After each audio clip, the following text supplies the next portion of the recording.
Supreme Master, in the case of violence and war, when we say it never has a place, what would your thoughts be on, say, the American Revolution or the American Civil War or World War II? Is it truly nothing good has come out of these situations? Okay. I understand you, and I understand the Americans, as well as I understand everyone else who have chosen to think that maybe a strong measure is necessary to defend something, right? Yes. I understand. But the thing is, I would never agree to violence. It doesn't matter what circumstances. Deep down in our heart, we are all love and all peace. And if anything we do against this principle within our heart, within our nature, will bring only trouble and suffering consequences to us, even though it might look in that present time that we are winning, that we are bringing situation under control.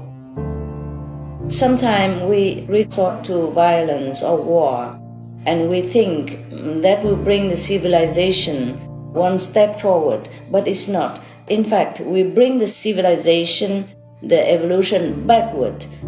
If we have the eye to see the working of the law of retribution in the universe, we would never want to fight.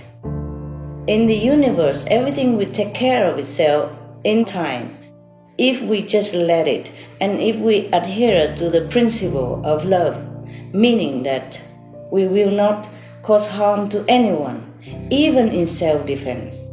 Even in self-defense, for example, if one country wage war against another, and then because we think it's unjust, we also counterattack the other country.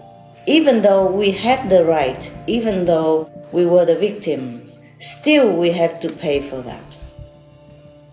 Because we forget, whenever we make war with someone, then that moment we forget the principle of love. We forget ourselves. We cut a part of love away from ourselves. That means we are less God than the day before we took the violent act to kill somebody or to make war. So the lesser God we are, the more we be into trouble, and we are degrading ourselves into the lesser and lesser degree of consciousness. And that's why we must always forgive, must always love, must always love thy enemy.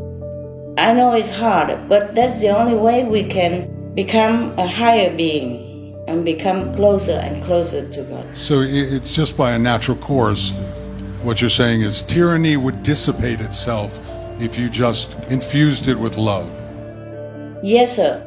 And even if we lose this body, we will have another. Because in the house of my Father, there are many mansions. Why do we worry so much about this physical body or even this physical existence here when we have a real home waiting for us?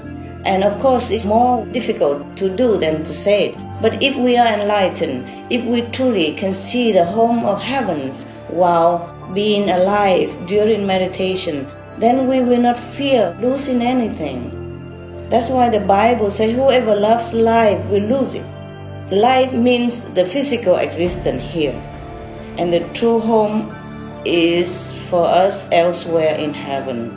And even if we don't go to heaven yet, and we lose the war or we don't fight, even if we lose this body, we can be reborn again into a different planet. There are plenty of planets in the universe for us to choose. To lose a body is just like to lose a shirt, yes, or to change it into a different outfit, sometimes even better. If we all know this, we will not fear and we will not fight.